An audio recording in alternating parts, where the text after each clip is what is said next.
आपके साथ मैं हूं अंजना ओम कश्यप। दिल्ली के चुनावी दंगल का पहला राउंड आज नामांकन के साथ ही खत्म हो गया है। इस राउंड में वैसे तो कोई विजेता नहीं होता है, लेकिन राजनीति में आजकल हर कोई खुद को पहले ही विजेता बता रहा है। आज के हाई प्रोफाइल पर्चा भराई दिन में सबसे ज्यादा नजरें किरण बेदी पर लगी थी, जिन्होंने आज सुबह से ही अपनी रैली से सबका ध्यान खींचा। केजरीवाल कल ही रैली निकाल चुके थे। कांग्रेस ने भी आज अपना शक्ति प्रदर्शन किया। इससे पहले कि हम ये जाने कि कौन कितने पानी में है, जरा एक नजर आज के घटनाक्रम पर। दिल्ली में आज पर्चे के पावर शो का दिन था। इस पावर शो की शुरुआत की किरण बेदी ने अंदाज आम आदमी का था। जिस तबके ने केजरीवाल की आम आदमी पार्टी को भर भर कर वोट दिए, उसे किरण बेदी ने भर भर कर आज वादे दे दिए। हमें तो झाड़ू मिलती नहीं, बहुत साल हो गए। पूछ रहे बहुत साल हो गए। हाँ जी। और ये झाड़ू अपनी जेब से खरीदते हो? हाँ जी। अच्छा, ये कितने का झाड़ू आता है? ये आते हैं 100 रुपए की झाड़ू आती है। तो ये अपने जगह अपनी। हाँ, तो आगे से सरकार से झाड़ू मिलेगा। 20 रुपए लगते हैं। यहाँ से रघुवरपुरा लाल बत्ती तो 10 रुपए देते हैं सवारी चढ़ के। हाँ, खड़े होने के तक के पैसे। हाँ, कोई पुलिस वाले हैं, वो भी पैसे देते नहीं। कोई तंग ना करेगा तो अच्छा तो लगेगा ही। तो अगर तंग करे और उसके लिए एक कंट्रोल रूम का नंबर हो तो नंबर घुमाए, आपको विश्वास पैदा होगा। हाँ जी फायदा होगा जी। पैदा होगा। हाँ जी। धन्यवाद। पुलिस के लिए सुझाव? पुलिस के लिए यह है कि थोड़ी जाती की हुई है पुलिस ने, दिल्ली ट्रैफिक पुलिस ने। क्या जाती की है? चलान करते हैं लोग। आम आदमी के अंदाज के बाद बारी थी मोदी के अंदाज में राष्ट्रीय महापुरुषों की मूर्ति पर माल्यार्पण की। लाला लाजपत राय की मूर्ति की सफाई की धुन में किरण बेदी भूल गईं कि वो किसी पार्टी के नहीं बल्कि देश के नायक हैं, और पहना दिया बीजेपी की पट्टी को उनके गले में। जाहिर है बवाल तो होना ही था। इस बवाल से दूर किरण बेदी अपने नामांकन भरने पर इतनी खुश थीं जैसे पूरा चुनाव ही उन्होंने जीत लिया हो। मन में ख्याल है कि पहला पड़ाव फर्स्ट क्लास फर्स्ट, हमें रिटर्निंग ऑफिसर ने गोल्ड मेडल दिया है। जहां किरण बेदी की नामांकन यात्रा सुर्खियां बना रही थी, तो वहीं आज शांत तरीके से केजरीवाल ने नामांकन भर दिया। लेकिन उनकी ये शांति सिर्फ नामांकन भरने तक थी। लड़ाई जो है वो किसी इंडिविजुअल के खिलाफ नहीं है, लड़ाई किसी पार्टी के खिलाफ नहीं है, लड़ाई हमारी भ्रष्टाचार और महंगाई के खिलाफ। चुनावी नक्कार खाने में आज अजय माकन की तूती भी बोल रही थी, और वो अनसुनी नहीं गई। माकन साहब हमारे साथ है। माकन साहब, आज जिस तरीके से आपने चैलेंज किया है खुला, क्या माना जाए कि कांग्रेस पूरी तरह से अब एग्रेसिव हो गई? बिल्कुल, पहले भी अग्रेसिव थी, अभी भी अग्रेसिव है। न केवल सदर में बल्कि पूरी दिल्ली में मुझे पूरा विश्वास है हम लोग बहुत अच्छा करेंगे। कुल मिलाकर पूरी दोपहरी हंगामा खेज रही। इस पावर शो में हर चेहरा खुद को पावरफुल बता रहा था, लेकिन असली पावर तो जनता के हाथ में है, जिसका नतीजा 10 फरवरी को खुलेगा। तब तक हर पार्टी के लिए दिल बहलाने के लिए उनके दावे ही काफी हैं। दिल्ली से प्रमिला दीक्षित, कुमार कुणाल, अंजना ओम कश्यप के साथ आज तक ब्यूरो। कई खास मेहमान हमारे साथ इस चर्चा में जुड़ रहे हैं। सबसे पहले आपका परिचय उनसे करा दें। श्रीकांत शर्मा जी हमारे साथ भारतीय जनता पार्टी की तरफ से जुड़ गए हैं। जयप्रकाश अग्रवाल जी कांग्रेस पार्टी के वरिष्ठ नेता हमारे साथ जुड़ गए हैं, और हमारे साथ आशीष खेतान आम आदमी पार्टी के नेता जुड़ गए हैं। सवाल जो हम पूछ रहे हैं वो यही कि नामांकन का आखिरी दिन यानी नामांकन खत्म, किसमें कितना है दम। लेकिन श्रीकांत शर्मा जी, आज सड़कों पर एक अलग अंदाज दिखा किरण बेदी का। लोगों से सवाल जवाब कर रही थी। कई लोग ये कह रहे हैं कि कहीं वही तरीका तो नहीं अपना रही जो एक वक्त पर अरविंद केजरीवाल अपनाते थे, सड़कों पर निकलकर लोगों से बातचीत करते थे, या फिर मूर्ति को पोंछना, माला पहनाना ये नरेंद्र मोदी जी का स्टाइल है। अंजना जी, हम एक विजन के साथ दिल्ली के चुनाव में हैं। किरण बेदी जी एक विजन के साथ दिल्ली के चुनाव में हैं। महिला सुरक्षा दिल्ली में एक बड़ा मुद्दा है। दिल्ली में स्वच्छ पानी मिले, ये एक मुद्दा है। और जो दिल्ली में एक बहुमत वाली सरकार बने, ये एक मुद्दा है। जो दिल्ली में 2022 तक जो झुग्गी में लोग रहते हैं उनको पक्के मकान मिले, ये एक मुद्दा है। 24 घंटे बिजली मिले दिल्ली को, हमारा एक विजन है। और जो अनाधिकृत कॉलोनियां हैं जिनको रेगुलाइज करने की हमने बात कही है, उनको बुनियादी सुविधाएं मिले, हमारा एक मुद्दा है। तो बेदी जी, किरण बेदी देश की बेटी है, और उन्होंने आज स्पष्ट किया है कि देश की बेटी, दिल्ली की बेटियां जब तक सुरक्षित अपने घर नहीं जाएंगी तब तक वो दिल्ली की सड़कों पर पेट्रोलिंग करेंगी। आज उन्होंने स्पष्ट संकेत दिया है। तो हम एक विजन के साथ दिल्ली की जनता के बीच में है, और एक दिल्ली को दुनिया का बेहतरीन शहर बनाने का संकल्प हमने लिया है। दिल्ली के नागरिकों को वो सभी सुविधाएं मिले जिनके वो हकदार हैं, क्योंकि यहाँ 15 साल से कांग्रेस का कुशासन और उसके बाद 49 दिन की विफलताओं वाली एक सरकार और उसके बाद 1 साल का कंफ्यूजन। तो अब दिल्ली की जनता को कंफ्यूजन से निकालने के लिए एक विजन वाला मुख्यमंत्री चाहिए जो किरण बेदी जी के पास है। ठीक है, मैं लौटूंगी उस सवाल के साथ दोबारा, क्योंकि इस बार मुझे उसका स्पष्ट रूप से जवाब नहीं मिला। लेकिन आशीष खेतान जी, बड़ा सवाल यह है कि अब नामांकन खत्म हुआ है, अब किसमें कितना है दम। इस बार तो अरविंद केजरीवाल के लिए ये अस्तित्व की लड़ाई है, और जो अंदाज वो एक वक्त पर अपनाते थे कि लोगों के बीच जा रहे हैं, अब तो हर नेता उसी अंदाज में दिख रहा है, और ये बरसों से होता चला आया है। तो ऐसा तो नहीं कि यूएसपी छिन जाएगी? देखिए, आम आदमी पार्टी दिल्ली की राजनीति में और देश की राजनीति में पिछले 2 सालों से नए पैमाने, नए मापदंड तय कर रही है। और आज आम आदमी पार्टी की वजह से ही भारतीय जनता पार्टी, क्योंकि भारतीय जनता पार्टी की दिल्ली इकाई पूरी तरीके से भ्रष्टाचार में लिप्त रही है। उनके प्रदेश अध्यक्ष, उपाध्यक्ष बिजली कंपनियों के ठेकेदार रहे हैं। एमसीडी, जिस पर भारतीय जनता पार्टी का 8 साल से कब्जा है, वहाँ पर हर साल करीब करीब आधा टैक्स पेयर्स का पैसा चोरी हो जाता है। तो मजबूरी में उनको बाहर से एक चेहरा लाना पड़ा, नॉन पॉलिटिकल। लेकिन अब आप देखिए, बड़ी अजीब सी बात है कि वो आज जाकर पॉलिटिकल लोग मिलकर एक पार्टी बनाए हैं और आप उन पर नॉन पॉलिटिकल का ठप्पा लगा रहे हैं। ये कैसी बात होती है आशीष जी? ये बड़ी अजीब। आशीष जी, आप तो सारे लोग नॉन पॉलिटिकल थे। आप पत्रकार थे, अरविंद केजरीवाल अधिकारी थे, पत्रकार थे मनीष सिसोदिया, पत्रकार आशुतोष, आप लोग भी तो अलग अलग फील्ड से यहाँ पर आए हैं। कौन पॉलिटिकल पैदा हुआ था इसमें? ये बड़ी अजीब सी बात है कि वो किरण बेदी जी जो कल तक कहती थी कि भारतीय जनता पार्टी काले धन से चुनाव लड़ती है, भारतीय जनता पार्टी को राइट टू इन्फॉर्मेशन एक्ट के अंदर आना चाहिए, ऐसी पार्टी जो काले धन से चुनाव लड़ती है, सूचना के अधिकार क्षेत्र से बाहर रखती है अपने आप को, उसको वोट नहीं देना चाहिए। आज ऐसा क्या हो गया भारतीय जनता पार्टी में जो किरण बेदी जी ने चुनाव के 10 दिन पहले भारतीय जनता पार्टी को ज्वाइन कर लिया? दूसरी बात, हम तो पिछले कई सालों से दिल्ली की खाक छान रहे हैं। अरविंद केजरीवाल तो 15 सालों से दिल्ली की खाक छान रहे हैं। सुंदर नगरी में तमाम जगह उन्होंने पानी के आंदोलन, राशन कार्ड के लिए आंदोलन, भ्रष्टाचार के खिलाफ आंदोलन किए। आज चुनाव से 10 दिन पहले तो सभी जनता के पास जाके सवाल जवाब करते हैं। लेकिन दिल्ली में 15 सालों से दिल्ली की जनता के साथ संवाद कौन कर रहा है और दिल्ली की जनता पे लड़ाई कौन कर रहा है, वो जनता जानना चाहती है, और वो है सिर्फ अरविंद केजरीवाल। कितने साल कहा आपने? ये भी पता होना चाहिए। और अरे आशीष खेतान जी, कितना साल दिल्ली में 15 सालों से 15 साल 15 सालों से 15 सालों से पता कर लीजिए। जब वो इनकम टैक्स में थे, जब वो इनकम टैक्स में कमिश्नर थे, तभी उन्होंने परिवर्तन बनाकर राशन कार्ड के मुद्दे पर, पानी के मुद्दे पर, भ्रष्टाचार के मुद्दे पर, और इस पर भी अगर बहस कर लीजिए फिर एक दिन कि 15 साल से उन्होंने काम किया है कि नहीं किया। ठीक है, जयप्रकाश अग्रवाल जी के पास मैग्सेसे अवार्ड किस लिए मिला था अरविंद केजरीवाल को? अरविंद केजरीवाल को मैग्सेसे अवार्ड इसीलिए मिला था कि गरीब व्यक्तियों के लिए सूचना के अधिकार के कानून के तहत उन्होंने लड़ाई लड़ी, इसके लिए उनको मैग्सेसे अवार्ड मिला था। दिल्ली जयप्रकाश अग्रवाल जी, कांग्रेस पार्टी के नेता से अब मैं रूबरू हूं और उनसे मेरा अगला सवाल है। मैं निवेदन करूंगी कि अपनी बात छोटी छोटी अगर हम लोग करेंगे तो हर किसी के पास में जल्दी जा पाऊंगी, वक्त की हमेशा कमी रहती है। जयप्रकाश अग्रवाल जी, इस पूरी जंग में अब आप अजय माकन के साथ मैदान में कूद चुके हैं। आज नजारा भी दिखा और आक्रामक होकर वो बोलते भी नजर आए, लेकिन पैरों के नीचे की जमीन क्या कहती है? जयप्रकाश जी, अपनी बात पूरी करें और इसका जवाब दें। सर, हमारी पैरों की जमीन बहुत मजबूत है क्योंकि हमारा इतिहास और हमारे काम मजबूत है, हमारे काम दिखाई देते हैं, और बाकी दोनों पार्टियां जो बातें कह रही हैं इनके काम कहीं नहीं दिखाई दे रहे हैं, ये सिर्फ हवा में बात कर रहे हैं। श्रीकांत जी ने जितनी बातों का जिक्र किया वो सब झूठ साबित हुई। काला धन, महंगाई बंद करें, कम करेंगे। मुझे अंजना जी की आवाज आ रही है बस। ये बताइए इनके क्या कदम आज तक उठे हैं जब से इनकी सरकार आई है? भ्रष्टाचार के खिलाफ इन्होंने क्या काम करा, कौन सा केस दाखिल करा, और वो 15 लाख रुपए आ गए, क्या आ गए?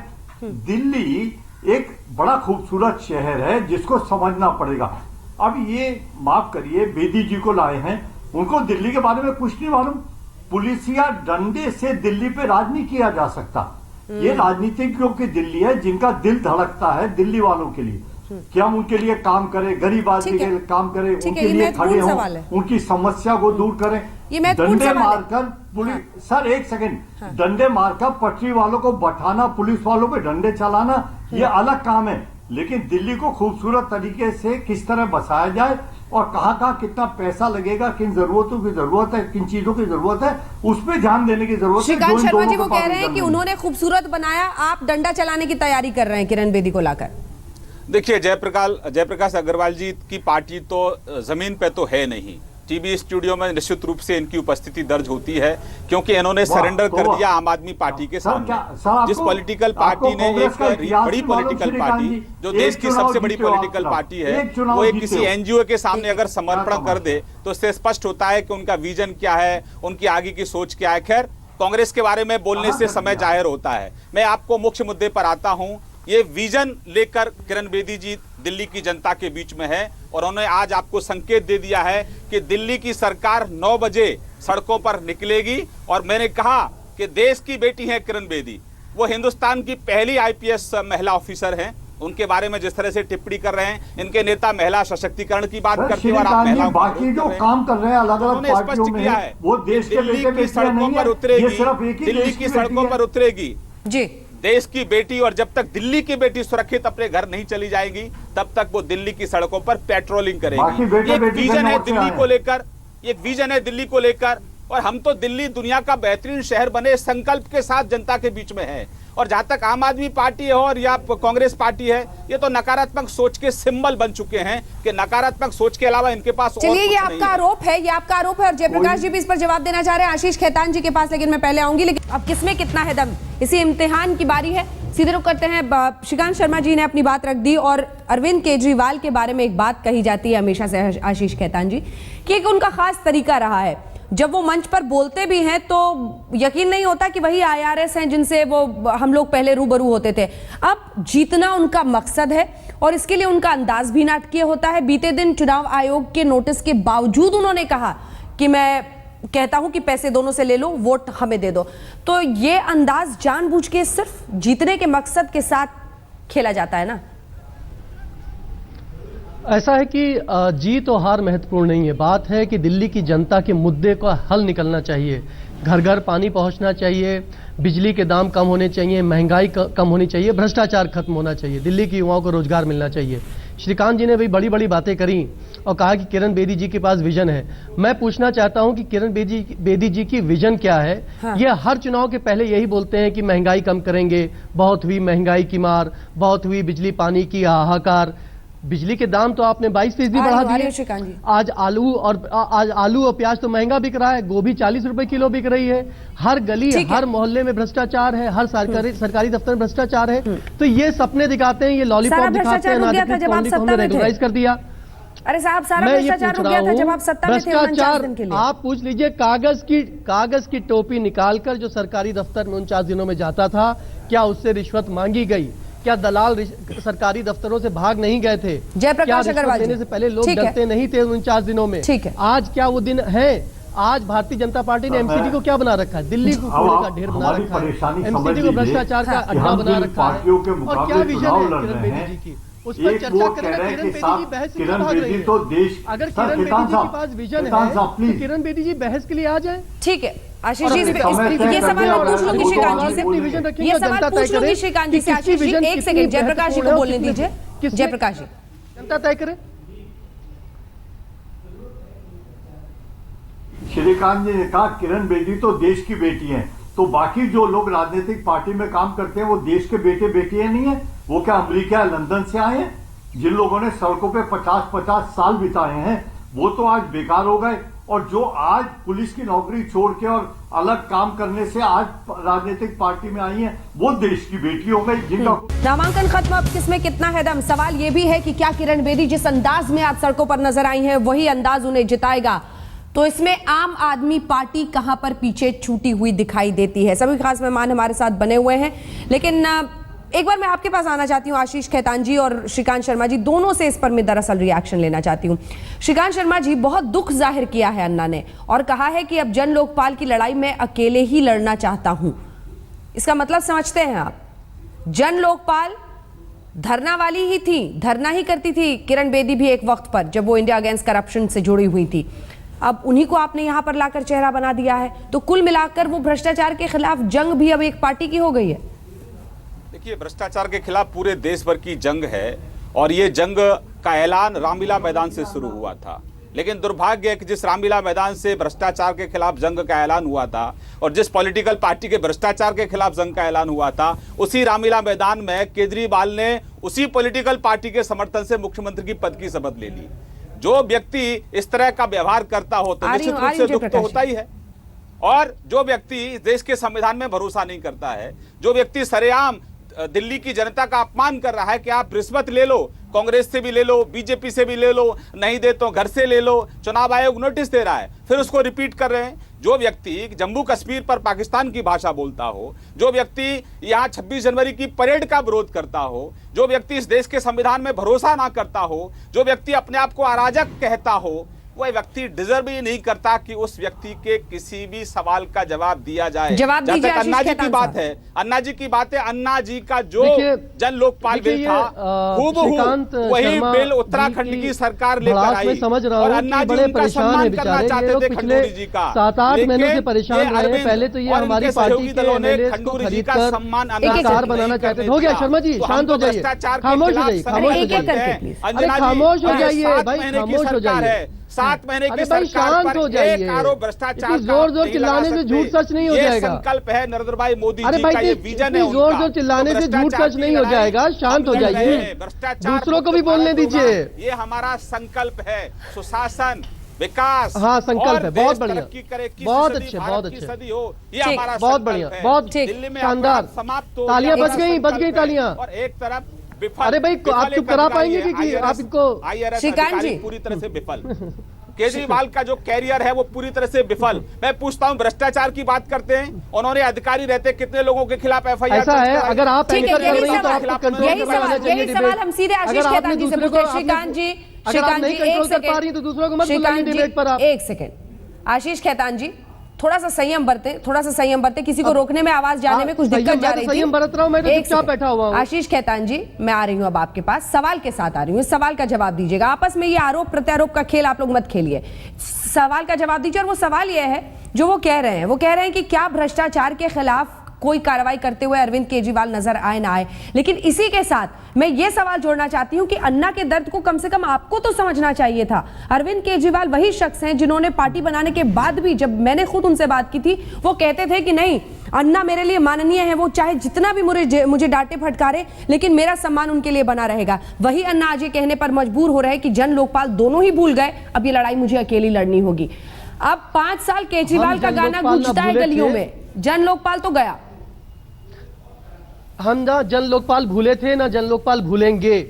पिछले 8 महीनों से भारतीय जनता पार्टी की केंद्र में सरकार है, इन्होंने लोकपाल की नियुक्ति क्यों नहीं करी, सवाल ये उठता है। आप मेरे सवाल का जवाब दीजिए साहब। लोकपाल को जोगपाल कहती आशीष खेतान जी, आप मेरे सवाल का जवाब अपनी बात पूरी रख लेने दीजिए। नहीं, मैं कह रहा हूं कि हम जन लोकपाल बिल पारित करेंगे, जन लोकपाल पर हम डिबेट कर रहे हैं, हम पारित करेंगे। जैसे ही हमारी सरकार बनेगी, हम जन लोकपाल बिल और स्वराज बिल पारित करेंगे। वो लोकपाल जिस पे अन्ना की मोहर लगी थी, उस लोकपाल को लेकर हम आएंगे। अब मेरी बात सुनिए, येडियुरप्पा जिसने 50,000 करोड़ रुपए का स्कैम किया, येडियुरप्पा वो वाइस प्रेसिडेंट है भारतीय जनता पार्टी का। भारतीय जनता पार्टी जो येडियुरप्पा को वाइस प्रेसिडेंट बनाती है, भारतीय जनता पार्टी में भ्रष्टाचार भारतीय जनता पार्टी धन से लेती है, 85% फंडिंग जिसकी काले धन से होती है, वो भारतीय जनता पार्टी कहां से लड़ेगी? नाथूराम गोडसे के मंदिर बनाने वाली भारतीय जनता पार्टी, दंगे कराने वाली भारतीय जनता पार्टी, बीएमसी के भ्रष्टाचार वाली भारतीय जनता पार्टी, बिजली कंपनियों के साथ साठगांठ करने वाली भारतीय जनता पार्टी। भारतीय जनता पार्टी आज क्यों नहीं कहती है कि बहुत श्रीकांत जी, आशीष जी, ऐसे आपस में दोनों बोलेंगे तो हमारे दर्शक भी नहीं सुन पाएंगे, कोई नहीं समझ पाएगा। मैं एक श्रीकांत जी आपके पास आ रही हूं, उससे पहले आशीष खेतान साहब, आपसे मैं जो सवाल पूछ रही हूं उसका जवाब दीजिए। अगर वाकई आज भी आपके लिए जन लोकपाल उतना ही महत्वपूर्ण है जितना उन दिनों पर जंतर मंतर या रामलीला मैदान पर हुआ करता था, तो जनसभाओं में कर रही है संयम जब दूसरा आदमी बोल रहा है तो आपको रोकना चाहिए। श्रीकांत शर्मा खूब रोका जा रहा है, पहले दोनों एक साथ बोल रहे हैं, आप दोनों से निवेदन है, मेरे सवाल का जवाब दीजिए आप। अगर वाकई आज भी ये मुद्दा इतना महत्वपूर्ण है आशीष खेतान साहब, तो कैसे सवाल का जवाब कोई देगा आपके? यही मुश्किल है, अगर आप एंकर कर रहे हैं, यही मुश्किल है आप दोनों के साथ। सबको मीडिया में ही दिक्कत नजर आती है, अपने अंदर झांकने को तैयार नहीं है। आपको मैंने कहा कि अन्ना साहब कह रहे हैं कि अब मुझे जन लोकपाल की लड़ाई। आशीष खेतान साहब, आप मेरा सवाल सुनिए। आज अन्ना कहते हैं कि जन लोकपाल की जंग मुझे अकेले लड़नी होगी। तो सवाल का जवाब भी सुनिए आप। नहीं, आप ये दुरप्पा याद दिलाते हैं मुझे भी पता है, पूरे देश को ये दुरप्पा पता है, पड़ेगा पूरे देश को ये दुरप्पा पता है। पूरे देश को ये जनसभा में आज जन कि लोकपाल क्यों नहीं गूंजता? किसने दिया था? अंजना ओम कश्यप को नहीं पता होगा, श्रीकांत शर्मा को नहीं पता होगा, पूरे देश को पता है कि 49 दिनों के बाद इस्तीफा देने की नौबत क्यों आई थी। जन लोकपाल फिर इस्तीफा दिया था, वरना हम सरकार में बने रह सकते थे। आज जनसभाओं में जन लोकपाल क्यों नहीं गूंजता? साथ मिलकर पारित नहीं होने दे रही। आज कहाँ है आशीष खेतान? आपका विजन कहाँ है? आपको सुनता नहीं है। पार्टी के कानों में चलिए ठीक है, नहीं गूंजता। मीडिया कसूरवार, मैं तो अभी कह रहा हूं कि हम जन लोकपाल बिल लेकर आएंगे। अरे आशीष खेतान साहब, मीडिया कसूरवार, मीडिया कसूरवार। जब तक खूब आपकी बड़ाई करते रहे, बहुत अच्छी बात है, एक सब सवाल पूछ ले, मीडिया खराब। आप मुझे बताइए कि अन्ना ने क्यों कहा? अगर आप निष्पक्ष है तो अन्ना ने क्यों कहा कि सरकार ने इस्तीफा जन लोकपाल बिल के मुद्दे पर दिया था? अगर आप निष्पक्ष पत्रकार हैं तो आपको बताना चाहिए कि इस आम आदमी पार्टी की सरकार ने, और अगर जन लोकपाल पर आपने इस्तीफा दिया तो माफी क्यों मांगते फिर रहे? फिर आशीष खेतान साहब, जन लोकपाल बिल हमारे मैनिफेस्टो में आशीष खेतान साहब, अगर जन लोकपाल पर माफी मांगी, आप जन लोकपाल पर इस्तीफा दिया तो फिर माफी क्यों मांगते फिर रहे हैं? अगर वाकई आप बहस करना चाहते हैं तो चलिए मेरे सवाल का जवाब दीजिए। आप कहते हैं कि मीडिया पक्षपातपूर्ण है, अन्ना ये क्यों बोल रहे हैं?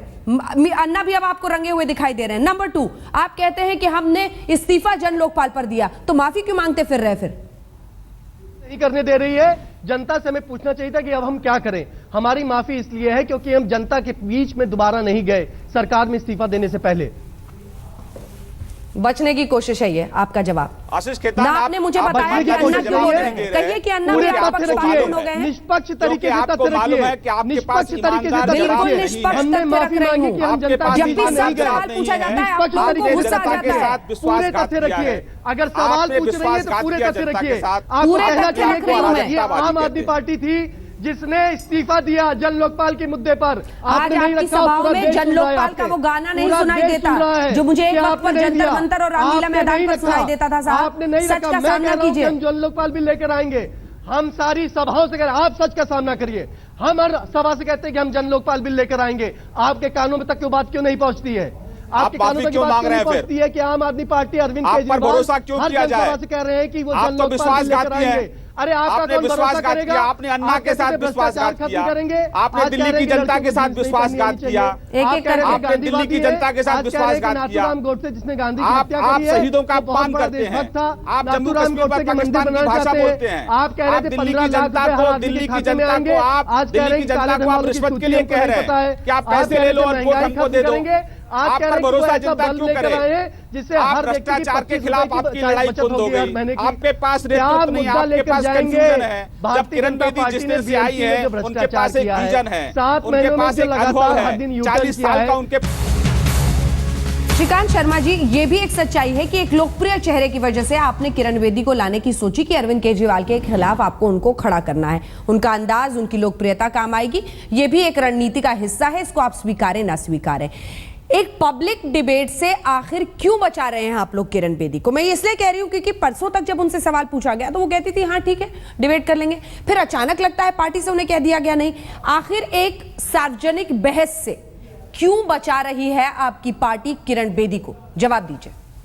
अंजना जी, देखिए, चर्चा तो हो रही है, लेकिन चर्चा का स्तर भी तो कुछ हो। कौन व्यक्ति चर्चा कर रहा है? जो व्यक्ति सरेआम कह रहा है कि भाई रिश्वत ले लो, आप रिश्वत ले लो, कांग्रेस से भी ले लो, बीजेपी से भी ले लो और वोट आप मुझे दो, और आपको फिर चुनाव आयोग का नोटिस मिल रहा है। उसके बावजूद आप दोबारा फिर उसको रिपीट कर रहे हैं। बहुत साफ है, आज कुछ सोच क्या है? क्या साफ है कि किरण बेदी जी, एक सेकंड आशीष खेतान जी, अपने आप को कुछ सोच क्या है क्या आज आप आज तक पर तैयार नहीं है?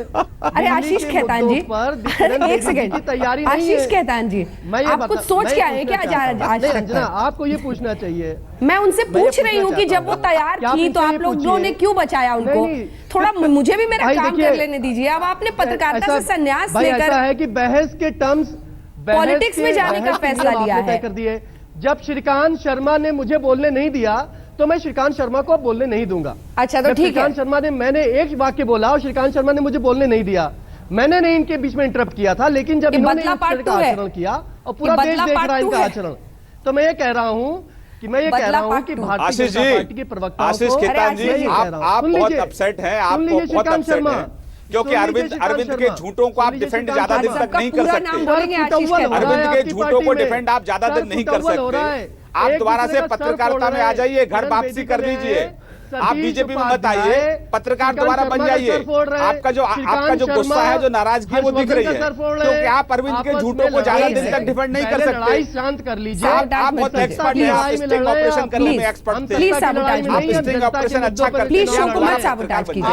जनता आप आ जाइए, पत्रकार बन जाइए। बहुत लोगों ने घर वापसी कर ली है। आशीष, इतना गंभीर सवाल है, मुझे एक जवाब लेने दीजिए। आशीष खेतान जी, खास मित्र भी उनको छोड़ चुके हैं। आशीष खेतान जी, प्लीज मुझे एक जवाब लेने दीजिए। श्रीकांत शर्मा जी, प्लीज आशीष खेतान साहब, श्रीकांत शर्मा जी, मैं कह रहा हूँ आपका जो कष्ट है, आपकी जो दिक्कत है, उसका निवारण इस नंबर में है। आपकी पार्टी किरण बेदी को क्यों बचा रही है बहस से? मीटर सप्लाई करना बंद आशीष खेतान एक हेल्पलाइन नंबर है बीजेपी का, उसमें आप जैसे जो मानसिक रोगी हैं उनके सभी कष्टों का निवारण है। नंबर डायल कर लीजिए 1800-266-2000। गिरने की कोई सीमा तय करनी पड़ेगी, तमाम राजनीतिक पार्टियों को करनी पड़ेगी, क्योंकि गिरने का आप कोई न स्तर दिखता है न सीमा दिखती है। मैं आप दोनों से एक बार फिर से निवेदन कर रही हूं, सीधे रुक करते हैं। सभी खास मेहमान हमारे साथ बने हुए हैं और अब इसका जवाब श्रीकांत जी प्लीज आप सब एक एक करके बोलिएगा। जयप्रकाश जी भी बहुत देर बाद हमारे साथ जुड़े हैं। श्रीकांत शर्मा जी, जल्दी से, क्या डर गए? हालांकि 62% कह रहे हैं आम आदमी के अंदाज से जीतेंगी किरण बेदी, लेकिन इसका मतलब तो यह भी हुआ कि आम आदमी का अंदाज वो जानबूझकर अपना रही है। श्रीकांत शर्मा जी, देखिए अंजना जी, मैंने आपको पहले कहा कि किसी भी चर्चा में अगर बहस करते हैं उसका एक स्तर होता है, किस व्यक्ति के साथ आप बहस कर रहे हैं। जो व्यक्ति सरेआम दिल्ली की जनता का अपमान कर रहा है, कह रहा है कि भाई आप पैसे ले लो, और उसके बाद नोटिस हो रहा है चुनाव आयोग का, उसके बाद फिर दोबारा कह रहे हैं कि पैसे ले लो। जो व्यक्ति इस स्तर चुनाव की बहस को इस स्तर तक ले जा रहा है, तो मैं मानता हूं कि इस व्यक्ति के साथ बहस करने का कोई फायदा नहीं।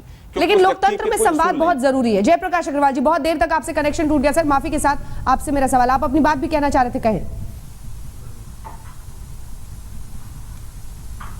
सर मैं ये कहना चाहता हूँ, मैं दरअसल मेरा समय कम कर दिया आपने।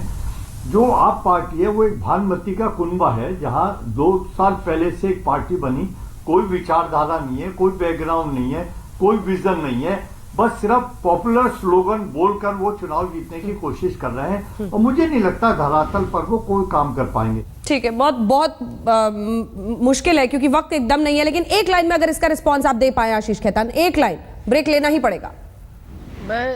मैं फिर से ये कहता हूं कि जो लोग पैसे दे रहे हैं, हाँ, जनता को उनसे पैसे ले लेने चाहिए, क्योंकि ये जनता के पैसे हैं। हर साल इलेक्शन कमीशन हर चुनाव में 500 करोड़ 800 करोड़ रुपए जब्त करती है। गिरिराज सिंह के घर, चलिए आप अपने स्टैंड पर कायम हैं, लेकिन लोकतंत्र में ऐसी बातों के लिए जगह नहीं होनी चाहिए। कम से कम कोई बच्चा अगर अपने नेता को तलाशने की कोशिश करे और भटक जाए ये सोचकर कि ये नेता साहब तो कहते हैं कि पैसे ले लो 2-2 पार्टियों से, वोट किसी तीसरे को दे दो, ये कम से कम लोकतंत्र में सिखाया नहीं जा सकता है।